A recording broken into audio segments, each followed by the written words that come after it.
Welcome to Gimmickast, where our only gimmick is disappearing for a week without reason. Well, there was a reason for it, but it was more my stupidity Yeah, for not saying anything. to be fair, I had a much funnier intro for this, but I was like, no, I think it'd be more funny if we just referenced the fact that I disappeared for a bit. Oh yeah, shit, I just remembered I need to send you another thing we need to talk about. Ugh, ugh. Well, yeah, We're so send that while prepared. we're talking. Yeah, but my other, Yeah. Look, I mean, most of it's already here. yeah, So. my other intro was gonna be like, I forgot now. It was gonna be like, welcome Welcome to Gimmickast, where our only gimmick is now I forgot. It was really funny. Oh, where our only gimmick is that one of us is a workaholic. Because that was going to segue into my recent problem I had.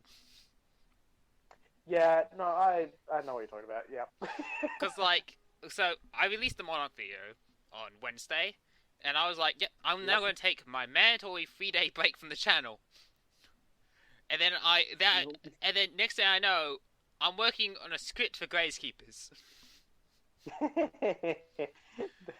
I was like, hang on, why? Weren't you gonna take a break? And then it's like, nope. Nope, Oh well. I have like 4 scripts now I'm working on. But I'm trying to finish off Grazekeepers first. I mean, at least you're enjoying it by the looks of it. I'm like, I need to draw the line where writing is either something I do because I like it, or or it's something that I do because it's my job practically. Yeah, it's. Oh, here's also a funny thing. You know how we disappeared for a week? Mm-hmm. So I was gonna do my podcasting bi-weekly. Mm-hmm. My break fit into that bi-weekly thing anyway. Yep. Which means I didn't actually miss a podcast episode yet. Yeah, and that also reminds me because our new recording day is going to be moving to Wednesday soon. I mean, I think we're still releasing on Friday, aren't we? Yeah, I'm still going to try to release Friday. Yes. But since I think we should skip this upcoming Wednesday and do it next Wednesday because I don't think there'll be enough news that will happen between this Friday and next Wednesday. No, especially since we got all of our kind of reveals done this week or last week, so I think we should just skip into next Wednesday, and then we just go every week from there. And plus, I'll be back at uni by then. Yep. So that would mean I will have more news based from talking with other people. Yeah. Especially since I get to go back to my YuGiOh club. Yep. Oh wait, no, I won't be able to talk about YuGiOh club stuff. Yeah. Because that's not till Thursday. But yeah. Yeah. Anyway, talking about YuGiOh, we got a shit ton of YuGiOh news to cover. First things first. In the OCG, the October core set has been announced. Blazing Vortex. And I have a theory. I've got a theory. You want to hear this? Right. It's called Blazing Vortex. Right? Mm-hmm. Right. What cards have Blaze in it? Blaze Accelerator, because you took too long to answer. Right? Do you know what Blaze Accelerator supports? No, the support Pyros, you dumbass. We're getting Larval support. No, we're just gonna get Volcanic support. Yeah, I know, but Larval support. I just wanted to make that joke. But yeah, I think we're gonna get. I know. We're gonna get Volcanic. Unless they're gonna go a chain burn route. Yeah, but I'm hoping this is proper Volcanic support we're getting. Oh, yeah, absolutely. We need more things. So yeah. Here's what we need. We need to be able to ditch a card to play a trap card face up. So I can get the Blaze Accelerator. What's it called? What's the next bit? Blaze Accelerator something. One of those cards. Oh, shit. I know there's like 3 of them, and you want to be running the trap. I think it's Blaze Accelerator I know. Reloaded. Because I know the first 2. Blaze Accelerator and try Blaze Accelerator. And then there's Blaze Accelerator Reload. That's what it was. Yeah, that's what I said. I didn't hear you. Sorry. Okay. Anyway, what do we think the Vortex part is going to be referencing? Because that tends to be a thing. There's two things I have on my mind. Vortexes generally refer to either whirlpools or black holes.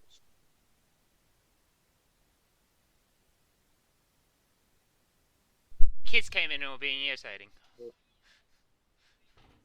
Yeah, they're currently trying to break down my door. Oh. Yeah, for context, there's currently a peanut gathering happening at my house, very impromptu, because my auntie was even surprised by it, and now there's suddenly like 20 kids at my house.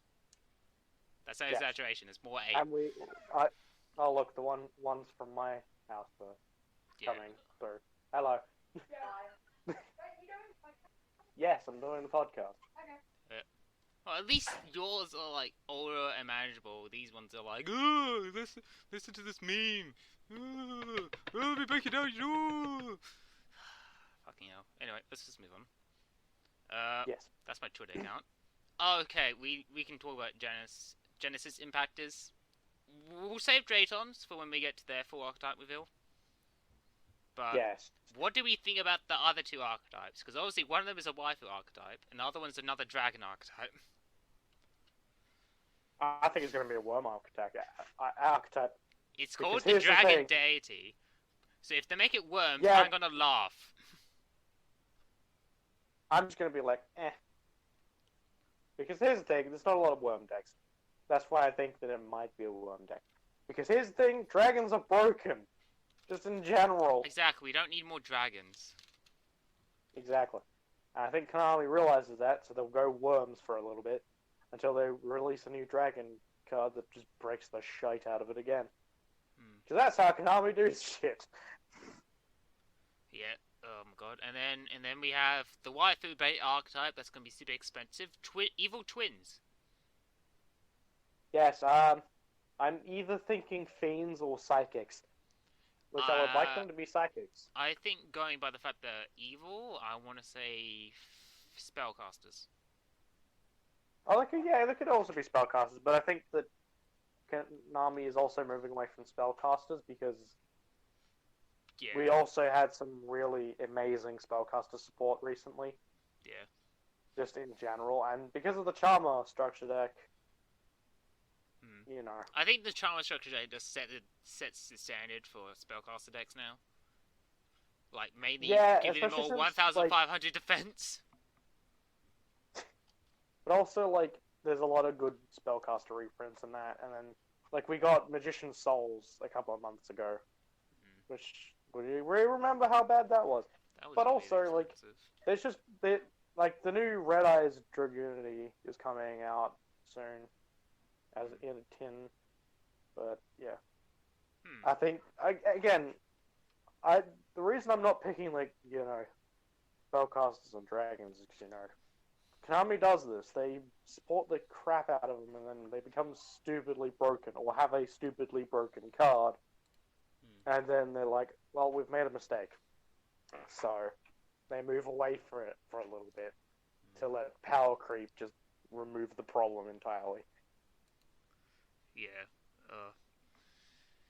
Well, I mean, if we look closely at the Evil Twins card art, you can kind of see that, one, it's set in an open setting, and two, I think it's heavily implied that they're supposed to be like thieves.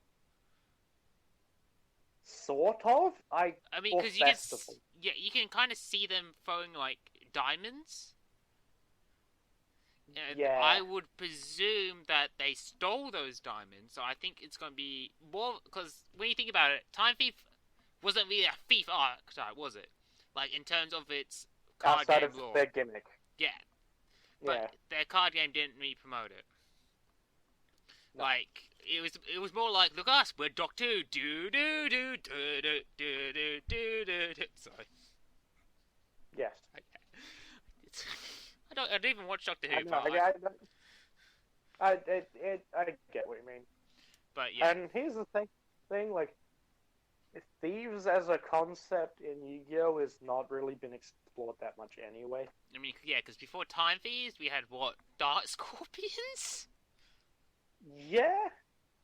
And even when we got Plunder Patrol, that also wasn't really stealing stuff. Exactly. Like, Konami's not very good at implementing it. To be fair.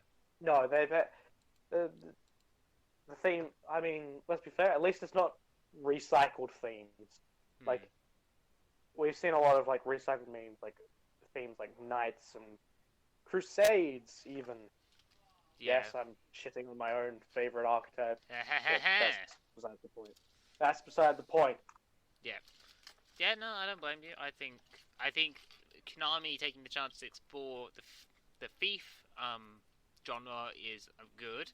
My problem is, one, this is going to be a side set, and two, it's a waifu archetype, so all the cards are mainly going to be secret rares that will be short printed.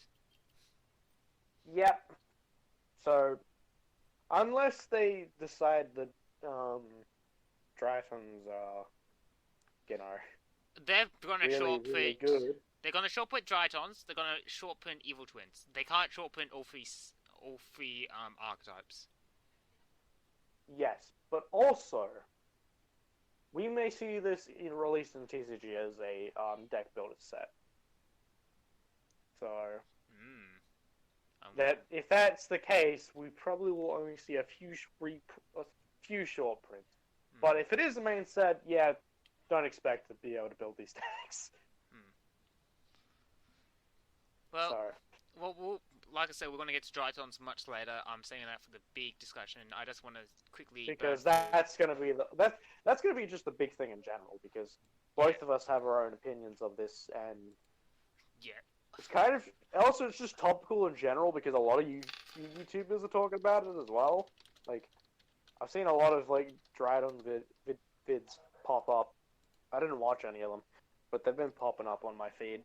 Yeah, and I did promise you that I would give you my opinions in one card on this archetype, and I'm going to do it. Right, I am a man of my word. So I can't wait to see your reaction to this. And don't worry, I'll tell the audience after you've seen it. But first, you got the Day Escape cards, including the new manga promo for it. So I didn't know Day Escapes were. Jump promo. It says promo. It says in Manga Volume 2 promo card. Why are they releasing it in the manga? Yeah, the YuGiOh OCG structures manga, which makes me. I haven't been reading it, so I haven't been able to see any scans of it online. That's the thing. I've read the first few chapters. I'll circle back and have a full in-depth. Yeah, so it makes me think that Volume 2 is going to feature Day Escape. Because, yet again, I think... I mean, okay. So, how OCG Structures was working is they were each, like, volume's going to be, like, talking about recently released sets. Yeah, that's what I was thinking. Depending on... That's what I was about to say. So, I mean, I don't know how far ahead the the authors of the OCG Structures actually knows about set releases. But, or it could be even just talked about in the next set over. In the next volume over. Again, the last time I read it, he was in 10 years. Yeah. Yeah, I mean, which 10 was years like the third volume. Yeah. But, enough discussion of the manga, let's just get through this. So, Day Escape, we will talk about as a whole archetype once we get through this card. All you need to know, this is an Earthworm. Level 6, and then if you control no monsters, all the monsters you control are either psychic and / or worm monsters, which all the Day Escape monsters are. You can normal summon this card without tubuting. I have to correct you? No, they're not. Not all of them are worm types. Yeah. That's why I said all of them are psychics and worms. No. Because we have a beast. We have a beast. We have a beast warrior. Not a beast warrior. A winged beast. Yeah. So the only ones that are psychics are the little people ones. Yeah, I don't think you will be normal summoning this then, because most of the archetype is based around dumping card types, so they can special summon themselves and then dump more card types. Because this deck has a lot of like graveyard floating and special summons through that. Yes. But I get the idea of the design. You want to summon out the people first, and then they summon out the big level 6 guys. Yeah. Because they're psychics, yeah. Yeah. But also, wait, yes, emergency teleport is still a thing. So yeah, which is really going to be really good in this archetype. yeah, my only I'm going to talk about the whole archetype because it sums up my whole thoughts about this archetype. Is that there's not enough psychic types. Yeah. Like for the whole premise of the deck, there's not enough psychic types. There's like 3 of them. It's just like, that's not good. Yeah, well, the good thing is that this card does have a graveyard effect, which is where you can discard a psychic or worm, special summon it. If you do, it's treated as a tuner, but then it's banished when it leaves the field, and then you can't special summon monsters except for level 3 or rank 3 or higher monsters, because that's the weird restriction in this archetype. You can't special summon level 2s or level 1s. Yeah, I know exactly where this is going. Because it's a rank 3, rank 6 deck with synchros. Yes. Which I like. The reason why this restriction exists is that there are a lot of very good level 1 tuners. Exactly. And the idea is to cut off that circulation of extremely powerful tuners. Yeah. Which works with the restriction, but without it hindering play. So the restriction actually itself is not bad. Unlike other restrictions where they're like, oh, you can only summon machine types for the rest of the turn. That's just utter bullshit. So anyway, let's just do... Should we just do a quick rundown of the Dayscape theme? Yeah, it's... Okay, I'll explain what it is. Basically, the Datascape monsters, while also looking like, mechanical... They look like Cyberse monsters. Yeah, meant to have that, like, data theme. But they're also based off Chinese mythology, kind of. And, like, the whole symbolism of their gates, their sacred gates and stuff like that. Which I'm pretty sure Japanese has something similar anyway. So... Yeah, that's the whole premise of it is to get to either the rank 6 or the level 9 synchro. That's pretty much all you really need to know. Yeah, what I do want to say is that I like how with this year they're trying to make more generic level 6 synchros, level 9 synchros you can just make with like 1 material. Like, well, I mean 2 materials. Yeah. Because before then, like, the most noticeable level 9 synchros were Vermilion Dragon, which not many people even used until they discovered that combo that makes True Calamities. And then we had Trishula, but that needed 3. Yeah. So I like how with this new Dayscape... Honorable mention Cloud Castle, but that was general. Cloud Castle was such a general, like... You played it in, like, Blue Eyes decks.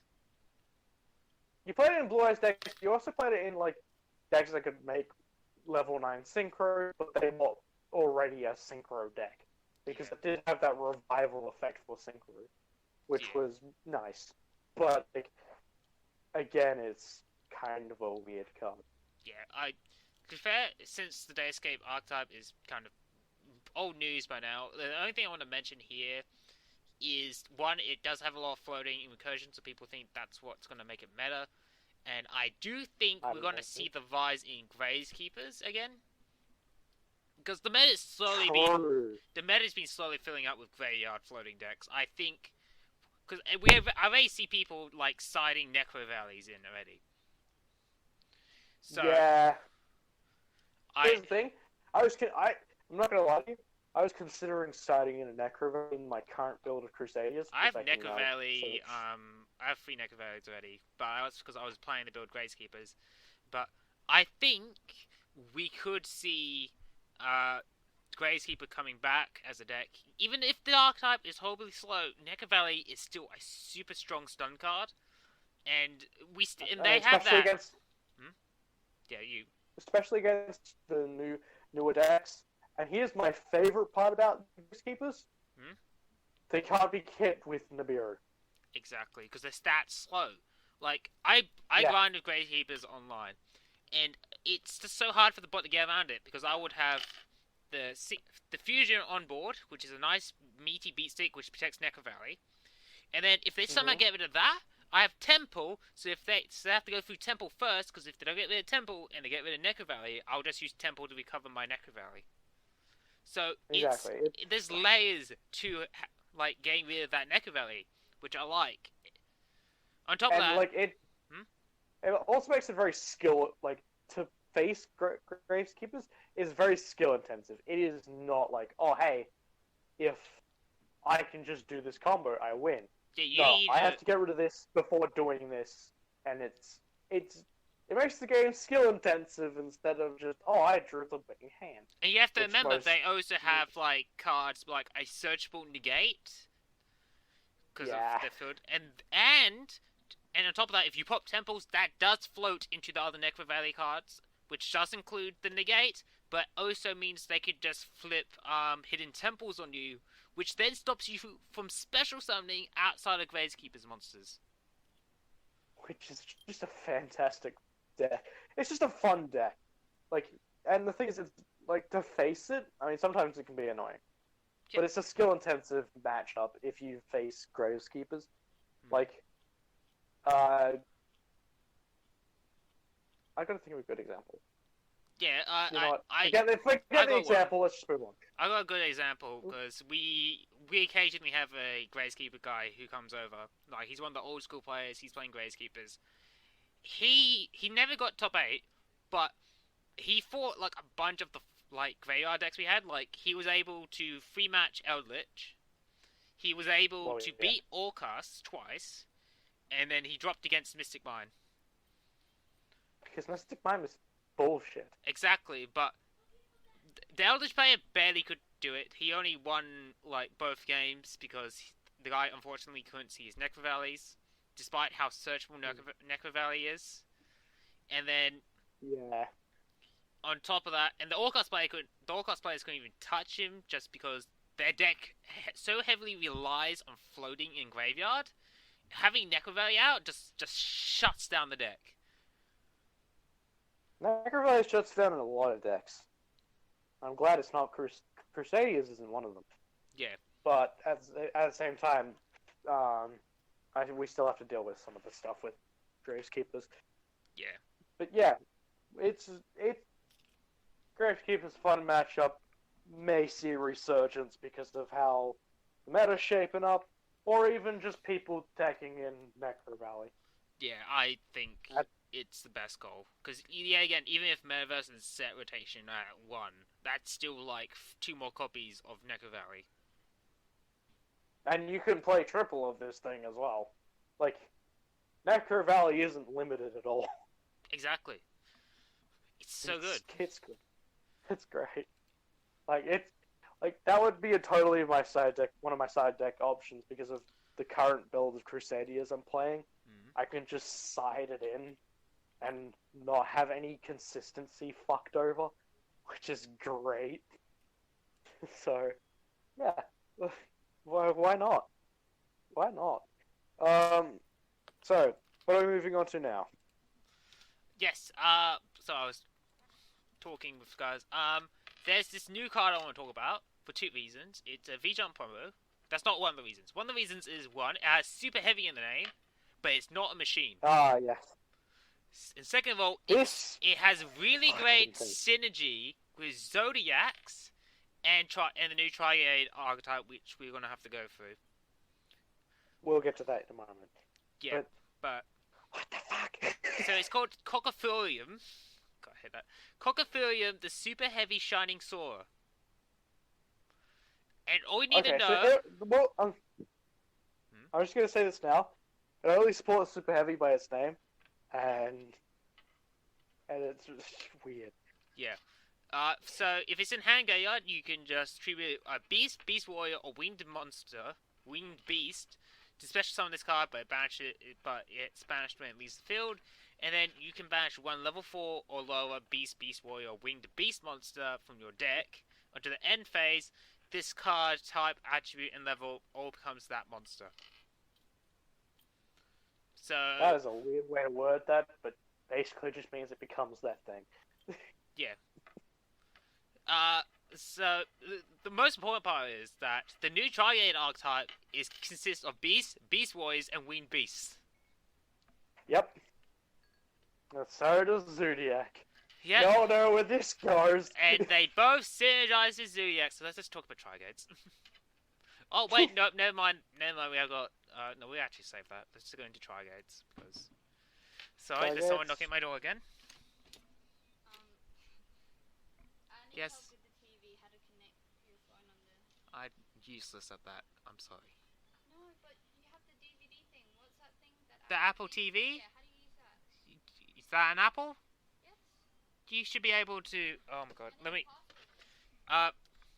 It doesn't have a password. Yes, it does. It shouldn't have a password. Try 1234. If not, I'm sorry. Oh god, sorry, they're trying to use my Apple TV now, which I leave in the living room. Well, that's fair enough. What's an Apple TV for? Oh, it's for when my nan comes over and we want to watch British game. That's TV not shows. what I meant! Oh It no! was a figure of speech! Oh.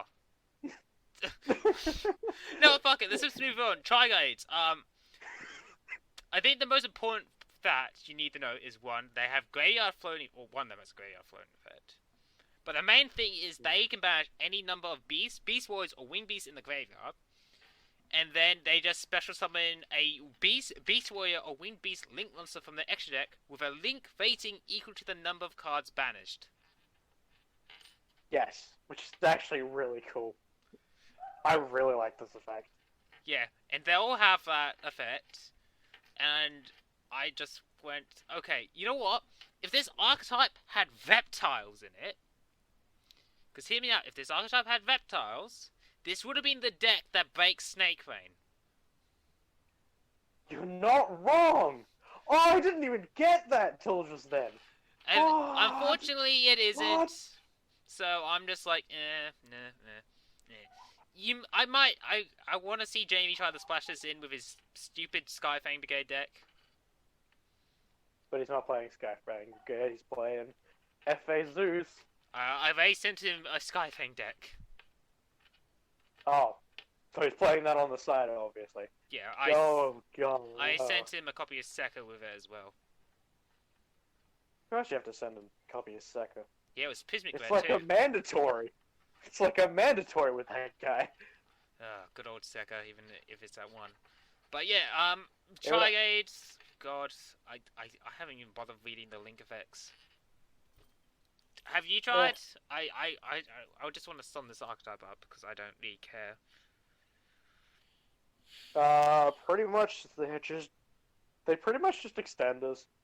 Most of them. Oh wow, And there are then two the- special summons. Yeah, they're all special summons, Jesus! except for the last one, which... Except for the last one? The last one is the boss monster which banishes. And Yes. then if you Like, send it... Wow, oh god. And then what? Okay, I think I this can is see less Tri-Gates. of an archetype and more of a... I think it's more of a, like, you just put it into a Beast Warrior deck, like Fire Fist or something, and then they Yes. help out. Yes. Okay, I might try this archetype at some point. Yes. I'm gonna have to pause this recording. Why? Because, parents just got home with a shit ton of shopping. Okay then, I'll quickly also pause this recording. We'll be back. Yes. Alright, welcome back. Welcome back. We Yes, had our welcome beef back. moments. I went and did things with children. That sounds wrong. I went and made sure the kids were entertained and eating. That's the right set of words, yes. So what are we moving on to now? I guess all the new one-off support we're getting in Phantom Age, beginning with Connector of Netafis. I don't even want to talk about it. All you need to know is that when it's ritual summoned, it special summons a Netafis ritual monster from your hand or deck, and yes, it is treated as a ritual summon. Which is amazing. And also, if it's tutored or destroyed... I'm gonna bring this card up again when we get to Drytons. Because we can make this with Drytons. And then do this. Yeah. Oh no. Yeah, I tried playing with this with just in a pure Nerfus deck. It's actually quite good. It makes it a lot easier to get to the link free with 4 effects because of this. Mm. Which so I'm Yep. I'm really liking this card already. Yeah. Quite fond of it. And then it can be also splashed in dry forms, which we'll get into more later. Yes. The next one is I've been seeing a trend of people going fucking hell. Prank kids are annoying with prank kids meow meow. It's a link 1 prank kids card. You just need 1 prank kid card for it. And then pretty much, if a prank kid monster you control will shoot itself to activate its effect during your opponent's turn, you can banish this card from your field or graveyard instead. Because you have to remember, the whole gimmick of prank kids is that they make the links, and then the links shoot themselves, and they flow into more prank kids. Yes. So this pretty much just removes the fact they need to shoot it themselves. Absolutely. Which is not a good thing for us. Yeah, and then people are like, wow, this actually makes prank kids more playable. It's really good. Mm. It is very good. And if you see prank kids again, probably not. Yeah. You'll be seeing them playing this. Yeah. Alright, moving on. Do we want to talk about Legends? Because they also brought up the secret rares. We'll go through all the cards that's being slated for Battle Legends, because we've got the full list practically. And then we'll talk about the secret rares. No, we'll go, but first continue on with the Phantom Rage stuff. I think that's all the... okay, right, we have Armtail, and we got Penguin Heroes, Dark World Enforcer, Reinforcer, new... Okay, let's do Penguin Heroes then. Penguin Heroes. Yep, Penguin Heroes! It's the year of the penguin! No, it's not. New army is here. Well, first things first, can I just say I really like the card art? Yes, I do as well. It's like, oh my god, it's like RPG reference. I'm really hoping that they keep on with a trend of this. Like, they just give us a new bunch of like penguin support cards based around like all the penguins you see in this synchro. Like, RPG penguin, it could be a very cute way to bring the archetype into relevance. Because right now, it's kind of scattered. Yeah, because the penguins don't really have a focus. They never really had a focus, but like, it's... Yep. It's just weird. Yeah, it's also kind of weird because like some cards that are like not part of penguins as an archetype are still counted as penguins because they're just named like that. For example, Fluffle Penguin. You can still use Fluffle Penguin in here for some reason. It's not clear why. Exactly. So I think we should just make it into penguins. Like, just make penguins into a... Well, we'll first talk about what the Synchro can do, and then I think that will just set the basis of a new penguin archetype we could have. So, when this card is Synchro summoned, it's a level 6 Synchro P generic. That's all you need to know. You can special summon 1 penguin monster from your deck in face down defense position. So obviously we're going... It's designed to support something like Penguin Soldier. The traditional penguin, which is Penguin Soldier. Yeah, so which I really like. On top of that, does not have a level restriction, which is really nice. No, it does not. And then it has a passive effect where your opponent cannot target set monsters you control with card effects. That's really good. Like, especially with so many like outs nowadays. Yeah. And then when your opponent activates a monster effect, quick effect, just flip one of your water monsters you control to face out defense position. That being Penguin Soldier. And guess what that means? Yeah. Free bounce. Yay! And then, of course, when people saw this, they went, oh shit, Penguin Soldier, yay! And then people start buying it, all the versions of Penguin Soldier available. Yes, that was weird. Well, I don't blame them. Penguin, it's kind of like, out of the fan favorite archetypes, I think penguins are the least represented ones. So I really hope Konami will just keep giving us new penguin support via this. Like, I don't care if it's like one-off cards from main sets or side sets. Just give us a new penguin archetype. Do it, you pussies. Make the birds popular. I mean, the birds are popular anyway, but more popular. Yeah. Anyway, let's move on to Dark World reinforcements. Yes. Despite being a Dark World card, it's generic Fiend Sport. So you can, it's a quick, no, it's not a quick play, shit, never mind. It's just you just target a level 4 or lower Fiend monster in your graveyard, special summon it, and then discard one Fiend monster. It's still Sports Dark World, but it's also generic. Here's the thing, card. while this card is obviously kind of well designed, here's the thing, I think what they should have done is, one, locked it to Dark Worlds, so you have to target Dark Worlds for this, and two, make the discard effect, because once they make it into Dark Worlds, they make the discard effect be treated as by the opponent doing it. Because a lot of the Dark Worlds get bonus effects from that. They do. So I thought that would have just made it a lot better. Like, and it's still balanced because you're locked into playing Dark Worlds. You can't just play into any Fiend deck. Well, here's the thing. If you do that, if you do the discard effect, it stops other discard effects abusing this. So, like, you could have just kept it generic and then just had it had the clause, like, it's treated as being discarded from your opponent. Because most of the discard effects that could be abused by this card that aren't Dark World, they require you specifically to do it. Not your opponent, you. So it actually locks out. They had just the clause, it would have locked out this card from being abused by other discard decks. But it's alright. It's not like it's going to make them matter or anything. Yeah, but I think it's really cool one-off support. Yet again, could have been better, but what we're going to do. Yeah. Okay, and I mean, it's been a while since Dark Worlds have been in the limelight. I'm pretty sure they just forgot that most of them have that extra abilities. Well, next one is, we got a new Armatail, the Chaos Phantasma. This one is Armatail, the Chaos Phantasma, the Phantom of Fury. Yeah. I've read this effect, and I'm still trying to figure out what it does. So on the field, it comes Armatail, the Chaos Phantom. And second of all, once per turn, you can give control of this card to your opponent. Okay? Alright. And then... the second effect is what happens. But the problem is...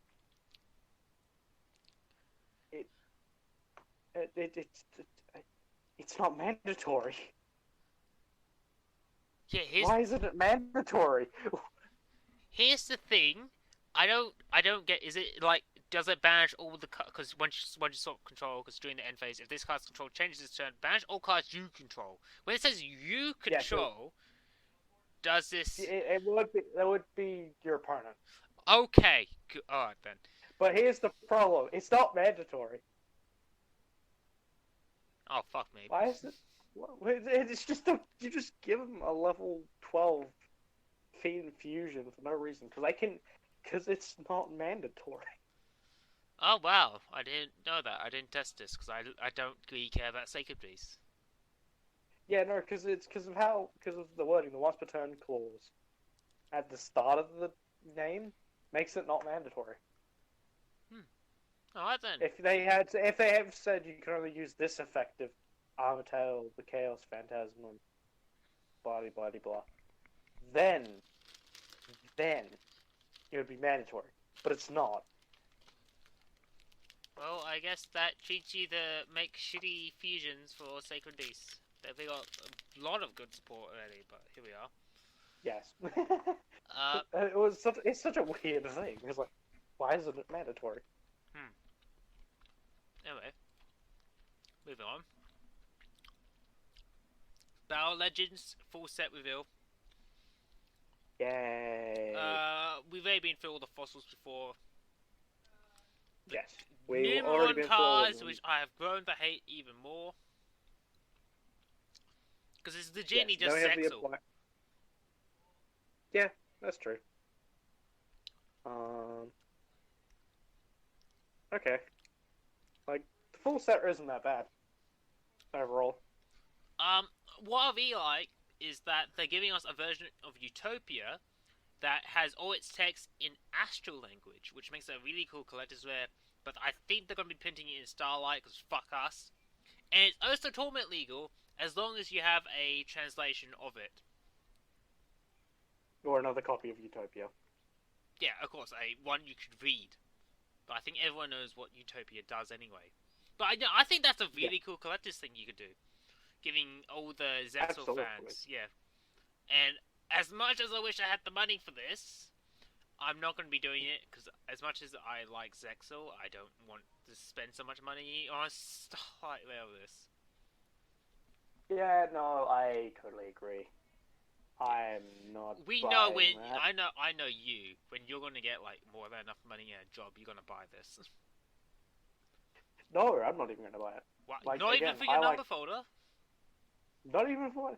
Well, here's the thing, because how my number collection is going is it's not going off.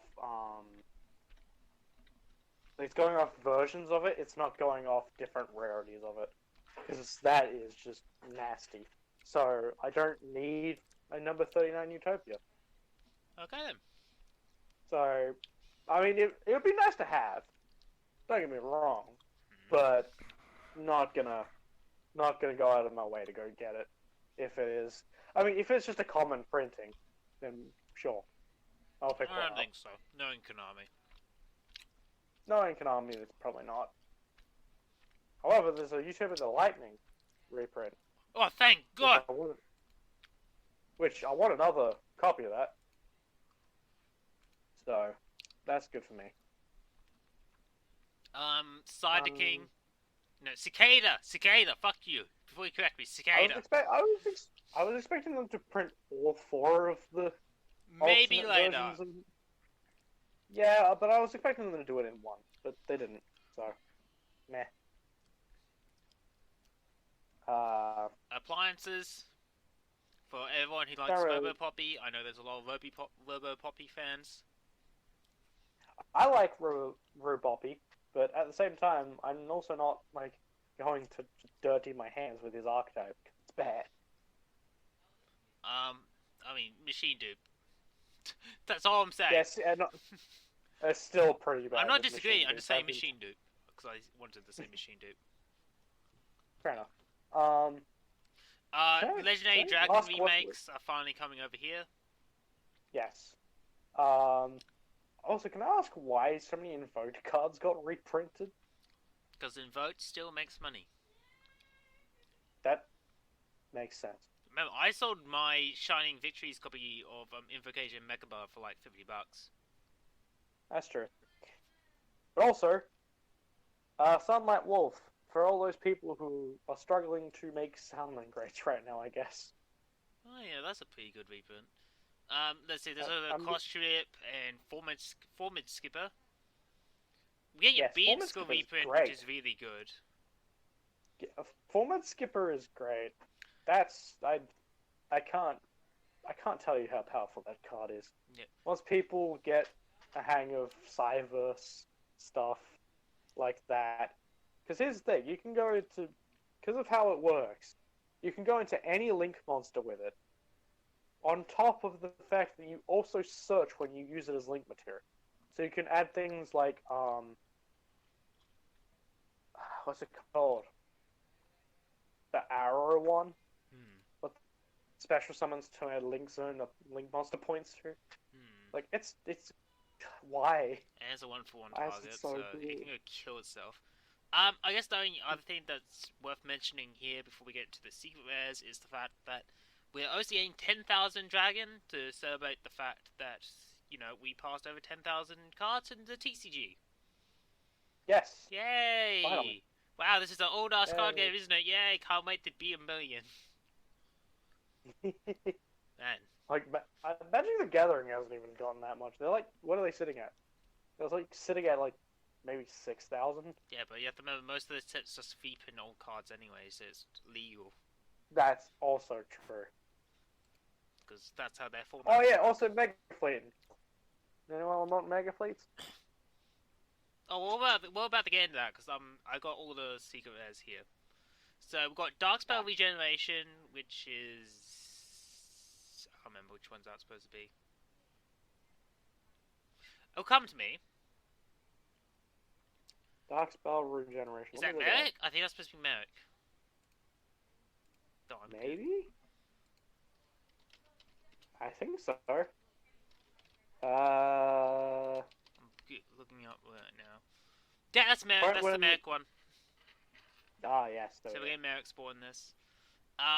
Powered crawler. I don't want to remember what that is. Weathering soldier. That's all the fossil kings. Wow, all the fossil stuff are secrets.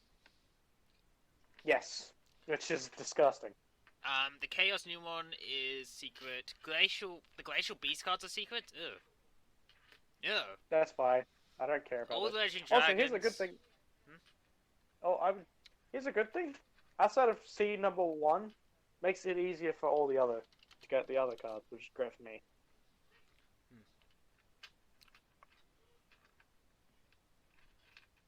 Huh. Okay. Okay. Wait. There's this trap card. Hey. I just realized. Yeah. Keep going.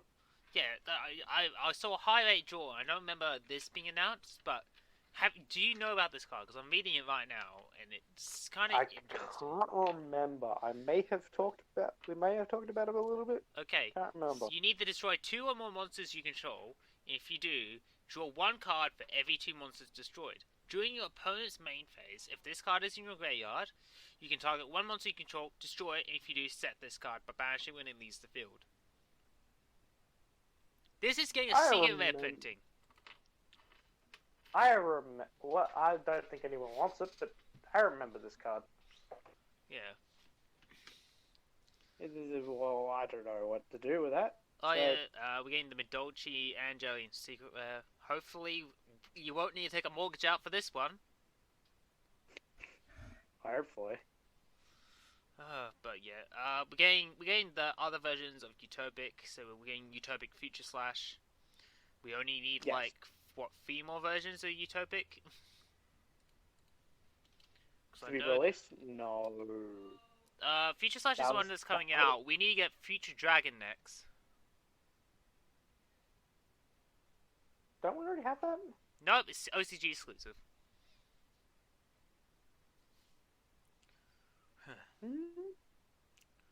Utopic Dragon. Yeah, Utopic Dragon. It can't be destroyed by battle or card effects. And once per turn... What number is it? F0 Utopic Future Dragon. Oh, no, that's the retrain of Utopic Dragon. Okay, that's where I was getting confused. Yeah. It's not number 99. This is Utopic Future Dragon, not Utopic Dragon. Sorry, my mistake.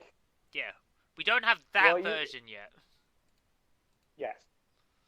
That I know. Okay, I guess we can talk about the 2 new Dragooni cards. Oh, yes. All we need to know is one of them special summons themselves if you have a Dragooni or a Dragon Bean on the field.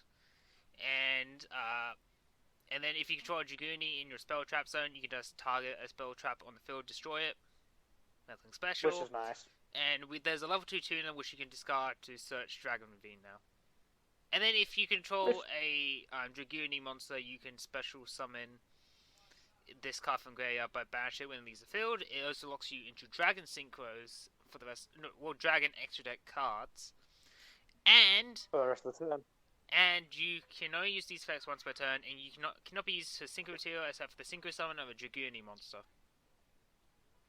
Which is fine, because this works really nicely for the deck. Yep. And that's my end of cares for Dragooni. Let's move on to Drayton, because this is the fun part. Yes, this archetype. Oh boy. I'll start off with a basic description of all the monsters. All of them special summon themselves by attributing another Drayton monster and one ritual monster. Yep. All of them are 2,000 attack points and 0 defense. They range from level 1 to 12. No, they're all level 1. Yeah, they're all level 1, except for the ritual, which is level 12.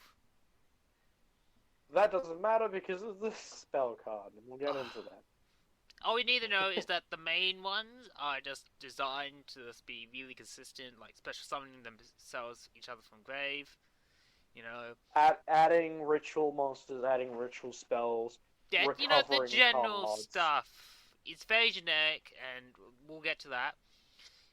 Their ritual is pretty much just like, yo, my dude, I'm just an OTK machine.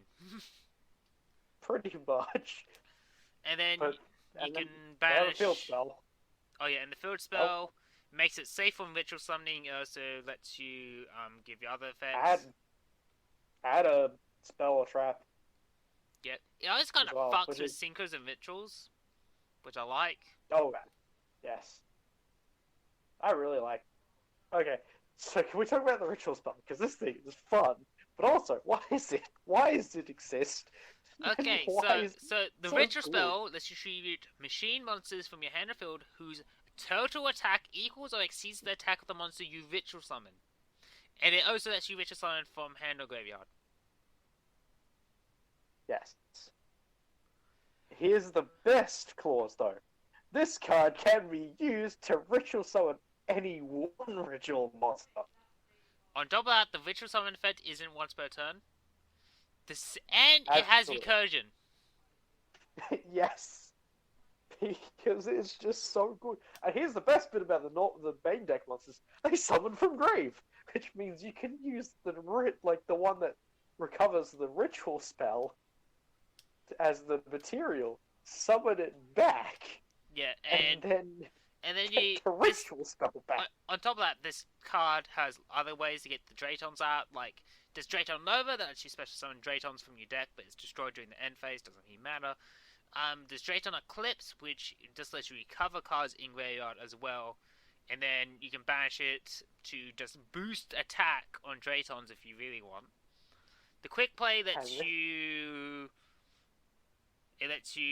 destroy cards by reducing attack. There's a counter trap that lets you negate summons if you control a ritual. And of course, they're reprinting Cyber Emergency to go with this archetype because they're all light machines.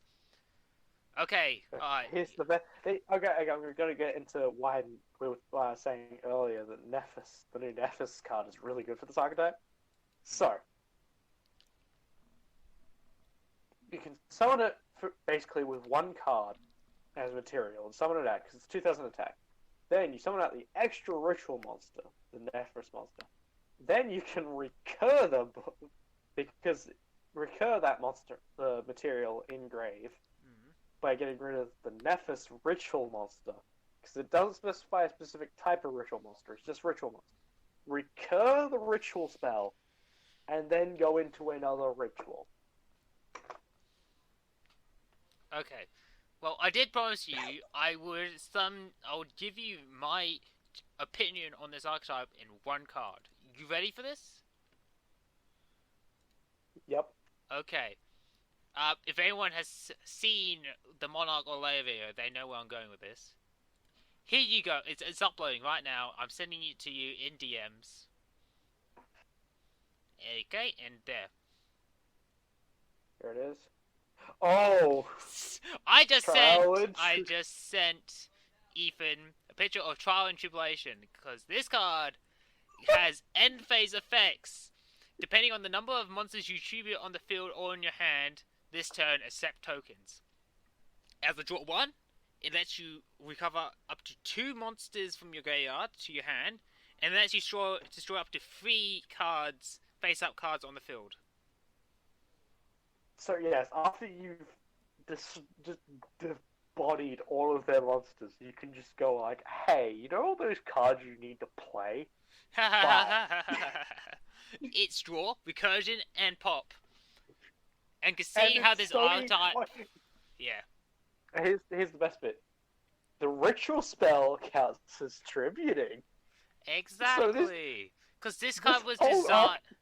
This card was designed around the time we got Steel Swarms and Gishis. Yeah, it's dual turnal. It actually... Oh boy. I'm expecting a full buyout of this archetype, this card, if it doesn't get a re-release at some point. Oh boy.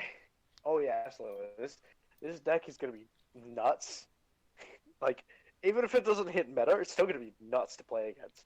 I fucking am so hyped just to go bonkers on Trial and Tribulation. Because you remember I was talking about this card in Layer. Like, this was one of the cards I played in Layer. I suggested it in Monarchs. And now I think this is the archetype that will break it. Don't break it. Yeah, absolutely.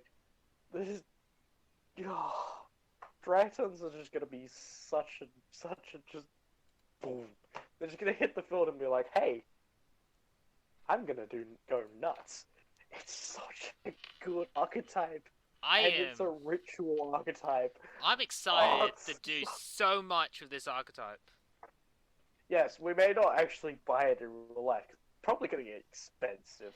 Let's be fair. This archetype's design is just fantastic. But like, we are going to play this online. It's gonna be fun, and no one can stop us. And here's the thing: you have to remember, this is the first of the 3 archetypes they revealed for Genesis Impact. And usually they release the first one is usually like it's to get attention, but it's always the second best archetype. Yes, so what are we expecting? I don't know. This is gonna be so fun. I'm sorry. It's just I'm sitting here like I can't wait to just play this online. Have a ball with it. Like everyone's gonna hate me for it. But it's gonna I be don't fun. blame you. This is gonna be so fun, and I'm so glad I gave you that idea with that card, because this archetype's obviously designed to go second. That card is so good going second if you can't OTK. Oh, absolutely. But here's the best bit. I was looking at which cards you can summon with this archetype. You can summon Herald. Yep. No, there's a lot of interest you can use of this. You can pull, but you can play second and first. I mean, second is obviously the better choice, but you could still have like going first options, and not to mention, all of these cards are searchable by various means. You could also and if you have rituals that you're not going to use in hand, you can dump them to summon out monsters. Like, you have access to some of the best Link monsters in the game because they're tied to light monsters. You can even play white and black Buster Dragons to play small guard dragon combos. This deck can do so much. Yeah, here's the thing. I also think you'll be able to maybe even side deck stuff like Gravity Dragon. Yes, so you can just go boom, backward. Actually, that wouldn't be a side option because that's a going second card. Because you just wipe their field and then burn them the next turn. It's a good archetype. I'm very much looking forward to playing this online. I'm very much looking forward to all the fucking stupid combos that come out of it. I'm looking forward to it, guys. It's just yes. Oh my god. It also gives me my like Crusadia vibes as well, with how much I am enjoying just the existence of it. Because remember, I was super hyped for Crusadias when they got announced, and now I feel that same hype again. Yeah, and the good thing is you have more money than me, so it'll be more I easier probably for won't you. buy this archetype. Okay. As much as I like it, I probably won't buy this archetype. Just because there is going to be a lot of investment to play this. But then they release the post set support, and you're just gonna go, oh man, I want this in my life. Yeah. Because that was me with Witchcrafters. Yeah. Listen, it's fun. I can't wait to play this. But again, I'm gonna have to wait.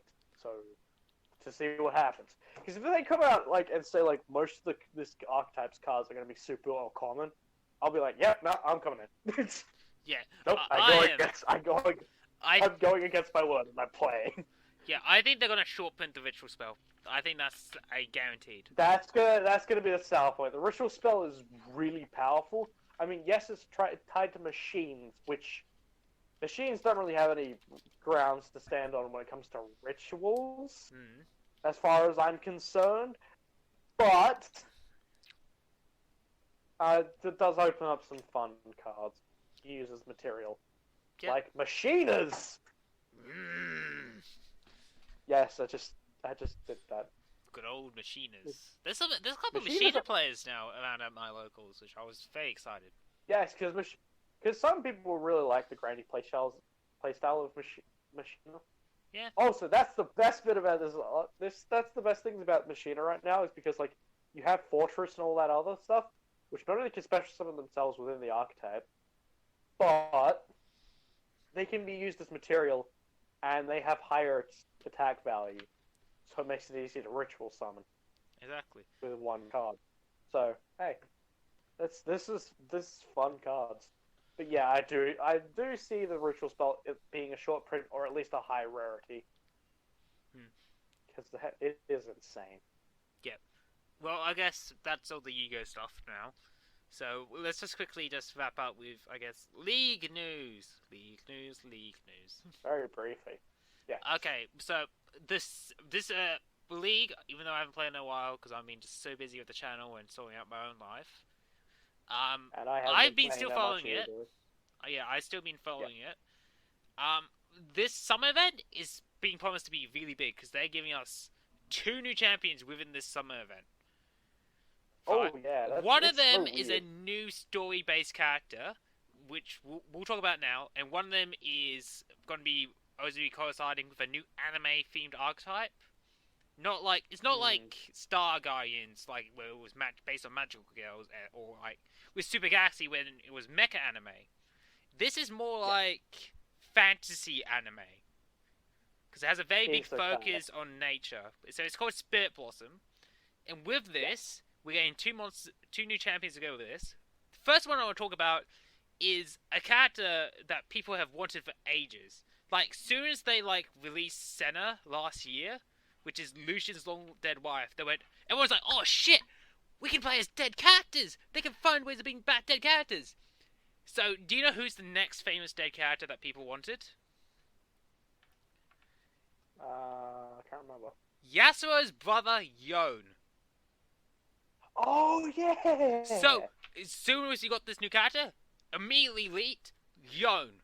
We're getting Yon. Nice. So, we don't know what his kit is like yet. People think it's going to be similar to Yasuo's kind of playstyle, maybe a little different. But yeah, again, because the whole Yon thing has been perpetuated by the fact that he has a card in Legends of Runeterra. Because the only thing we knew before Legends of Runeterra was that Yasuo had to kill him, because Yasuo didn't... Because Yon believed Yasuo killed this Elder, which is why Yasuo is going out to redeem himself and prove that he didn't do the killing. And it's been known for a long time it was actually Riven who did it. But Yon had to track down his brother, therefore Yon died. Yes. End of that. And then, But Yon coming back is quite interesting, and I do like that. And I'm really interested to see what's the story implications for there, especially because of how Ionia works. But absolutely. Let's talk about the character that we're probably more gonna be. I want to really get into this. Lilia. Have you seen Lilia? Yes, I don't like her at all. I'm just gonna say it right now. I don't like her. What, the kit or just design-wise? The kit. Yeah, I don't blame you. Fine. I mean, she's supposed to be a support jungler, by the way. Centaurs kind of I put off by me. We'll get to that later. Just talk about the kit. I just don't like her the bowl ability. That bowl ability was interesting. Yeah, I was like, what? But her passive also okay. So the bowl ability, then she also has a passive where if she uses any of her abilities, if they hit things, they have a debuff, which means you could just spam her ability down mid. It's actually just a bird. I know, but it's not. I don't like it. It's designed to be more anti-tank, to be honest. I know, but you can still spam it down mid. Exactly. That's annoying. I think they're gonna put it on a long cooldown. Oh yeah, she has to. But yeah, I'm like it. Okay, sorry, I'm just frustrated about that ability. It's fine because now I feel like we're 3 episodes in. We're up to our 4th episode, and I make it very, very pronounced that I am a degenerate, and I am proud of that fact. God damn you.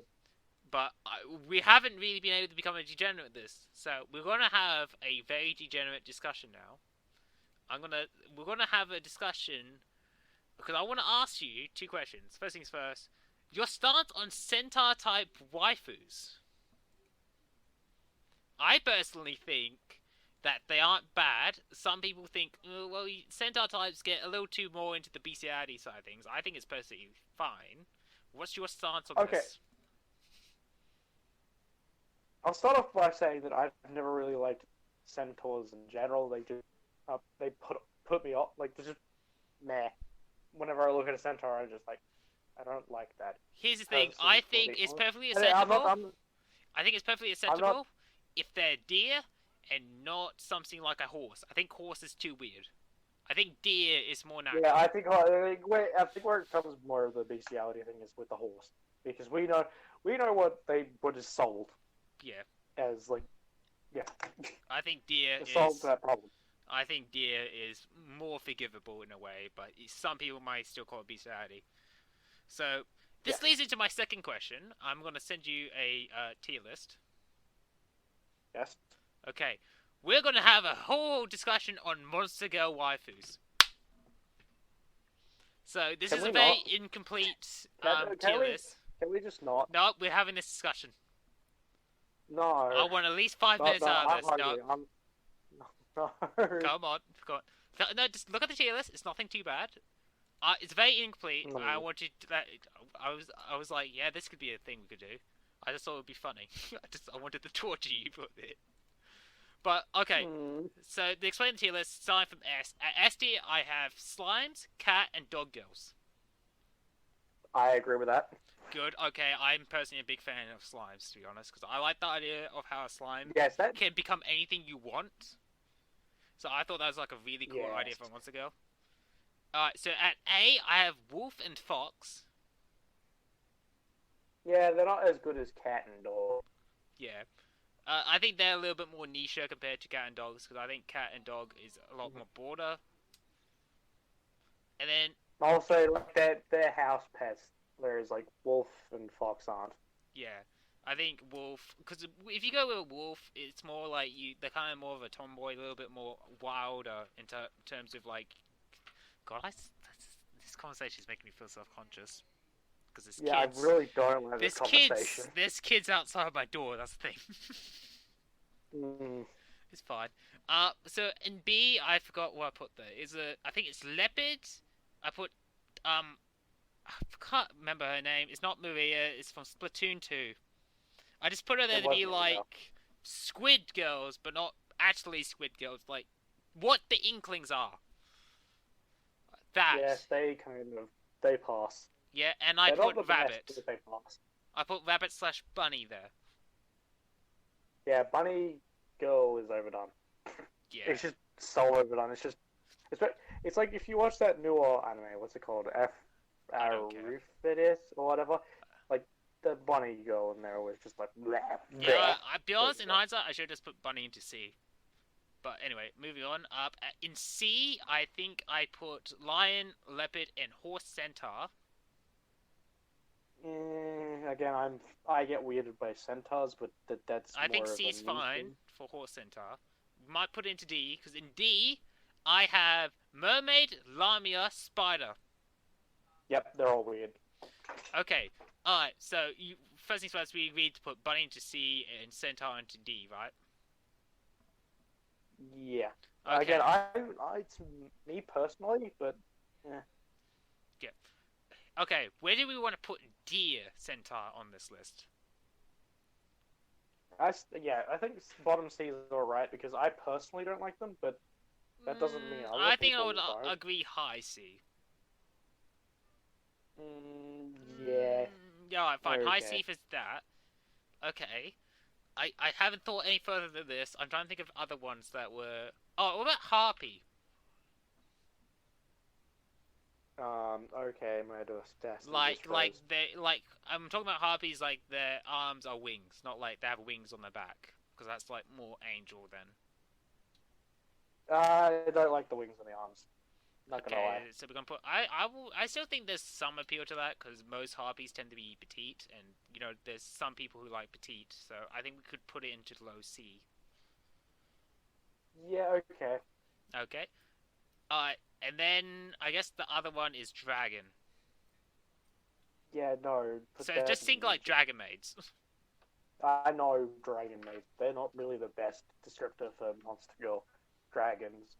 So most dragon girls I've seen look like that though. That's the thing. I've seen more, and it can get really weird. So I'm gonna say like they sit in the sea just because there are two variations of them, and one of them is weird. Hello. Okay, yeah, we'll put. We're gonna hurry up. Yeah, hurry up. We're having a degenerate discussion. This is why I wanted to do this. Just because I know your brother's gonna walk in and they're gonna listen to you talk about this. This is the best. I wish Jamie was here. Oh. Can we finish up now? Okay, I have one more. We have to do this. One more. Okay, hear me out. Where would you personally put... I forgot now. Shit. It'll come to me. Okay, yeah. What about lizard-based waifus? Like Komodo dragons and all that. Even when they're more, like, scaly, yeah, they don't look too bad. I'll put them maybe a B. Okay, then. We'll continue this conversation when we have Jamie on, when we can. Yeah, no, because he's the true furry. Yeah. So, well, I wouldn't argue monster girls are furry. Like, you're talking to two non-furries. Like, I mean, so, like, it's kind of like, our opinions will be very, like, very normie compared to actual furry. So... Yeah. So, yeah, the good thing is, with our new schedule changing on Wednesday, that means we can have Jamie on. And yes, and we can also possibly have Gilky. Oh, yay! And then you can be surrounded by, like, 3 guys having a degenerate discussion about the tier list. I'll update this tier list, obviously. With our new stuff. Because, like, no, because I don't know Gilky, sometimes he takes Wednesdays off. I don't know why, but he does. Yep. So we can possibly have him. Yep. Well, who else can we have on a Wednesday? I think any more than 4 is more than enough. I know, but, like, Gilky's oh, just in case. Yeah, Gilky and Jamie. Neither Jamie. Yeah. I don't really have anyone else, because most of the other people I know are, like, based in America, and by the time we're recording, it's, like, late as fuck for them. Yes. I don't think John would be down for a podcast. I can barely convince him to do those videos with me. What makes you think he's going to do a podcast? Yeah, I don't think I know anyone who would actually have... depends on the topic we're talking about, to be honest. Like, I think we should make this tier list an ongoing ending topic we have. Just every time we have a guest, we update it. Yeah, we just update it with their idea of monster girls. Like, what monster girls... Oh my god, we forgot to talk about the sheeps! Fuck it, that's next podcast. Fuck you. We'll talk about the sheeps. Okay. We'll have to go for barn animals. Oh no. Oh god. So deep into this.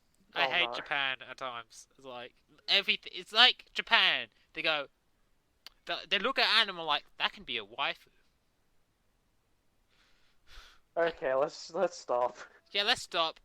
Plug our shits. Not our actual shits. Yeah. Our videos. Well, mine's now a podcast on SoundCloud. Yep. But yes, I'm on SoundCloud as Stampy & Co. Still. You're gonna have to send me a link for that. I know I will. So yeah, you can watch my podcast there where I talk about homebrew D&D classes and other homebrew stuff, and I try to improve them. Yep. Or at least just discuss about them, because some of them are actually pretty good. Yeah, I'll leave links to that and his channel in the description. I'm not sure you are going to be planning to utilize your channel anymore, though. No, not at the moment. Yeah, not at the moment, but, you know, you can always be swapped there, just in case he ever changes his mind. Or I ever do something else, because I am doing screen production as a major in uni, so... Ooh! I'm sure I'll do something with it eventually. Yeah, I hope so. So anyway, on my end, outside of that new big BBCF thing I'm doing, I am currently working on a Charmer structure deck, an updated Charmer deck list for FP Beatdown. Ethan has seen the sort of boards I can make, like turn 3 and turn 19. Yes. There's a big difference. It's disgusting, isn't it? Just yeah. like, oh, look how big Fire Sea Dragon is. It's fucking, oh, Jesus. Oh like, my no, god. that shouldn't be right. That's not right. This is Thomas, right? Yeah. And then, my new scripts I'm working on, for the next 3 videos, I'm trying to do them in different formats. So with the Gravekeeper script, I'm kind of making it feel more like a archetype archive in a way. Similar to how other YouTubers do it. Yep. The Charmer script, is gonna be more like a normal video. I also have Witchcrafters, which will probably be the same, but then I have the Destiny Hero script, where I'm just focusing on... You doing it again? Destiny Hero script, yes. Here's the thing, I'm doing it because instead of like suggesting multiple deck builds and all these tech options, I'm doing it focusing on the 60 card Destiny Hero variant I have, and going through that, because if you see my Monarch video already, yes? Yes. So you know how I try to have that part where I kind of try to build the optional domain Monarch deck? That's what this Destiny Hero video is. I'm trying to take that segment I had, which was kind of like a prototype, and then try to structure it into a whole video. So that's what I'm going to try doing. So I'm going to be explaining my deck, why I have these cards in here, and then recommend alongside cards to replace those cards if you want something else different. So that's what I want to do. I thought it would just be a really cool gimmicky idea. But yeah, that's what I'm working on. I'm going to work on getting Gravekeepers done first, and then Destiny Heroes. Yep. Oh, by then, I'd probably be done with the, with making that 60 card variant on, Link Evolution. Ooh, that would be I have, like, I think 4 cards left. Yeah. And I'm pretty sure all of them are equip spells. So... Oh god, yeah, I've been having troubles tracking down some cards for my Dark Lord deck, because I'm still trying to look for the link, and I don't know which pack it comes in. Oh, I know exactly which pack it comes... not exactly which pack, but I know which 4 packs it comes. I know, it has to be the new V-Range ones. Yeah, it's one of the 4 V-Range ones, but I also don't know specifically where each one's, because it took me forever to find the Glad Beast one. Oh like, my god. the Test Panther. Yeah, So it's like, Here's the thing, I have nearly cleared out the AI pack, because there's one card missing there, because I was doing it for Time Thieves and Witchcrafters, and I swear to god, if that one card is the Condemned Dark Lord, I'm going to be so pissed, because I'm doing Marine Cess, Bullets, and the Soul Burner. Yeah, so, the decks I'm currently working on that, the Destiny Heroes. I finished Glad Beast finally. Yep. But I'm doing Mech Knight Invoked because I found out you could do that really easily. I have most of the cards for that already. What other decks am I doing? I was doing something else. Well, here's the thing, you're probably going to be sad when I say this, but I replaced the Diamond Dudes in my Destiny Hero deck with Draw Guy. No, that's good. Oh, thank god. I mean, Draw Guy is actually just better, to be honest. Yes. Because Diamond Dude is a cool card, but like...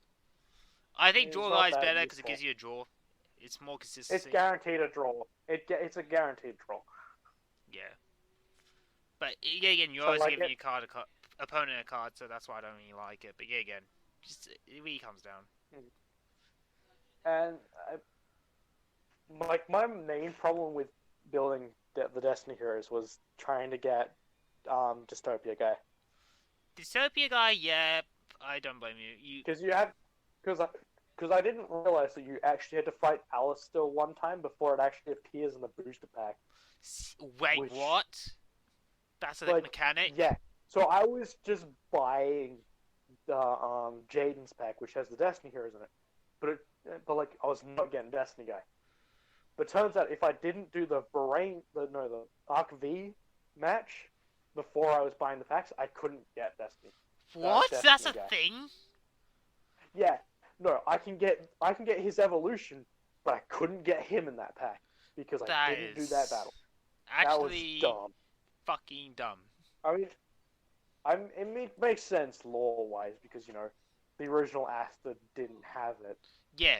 But at the same time, they let me have his evolution.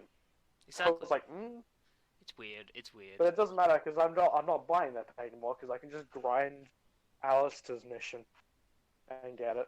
Yeah. Oh, we're getting off topic now, so let's end it here. Thanks for watching. Yep.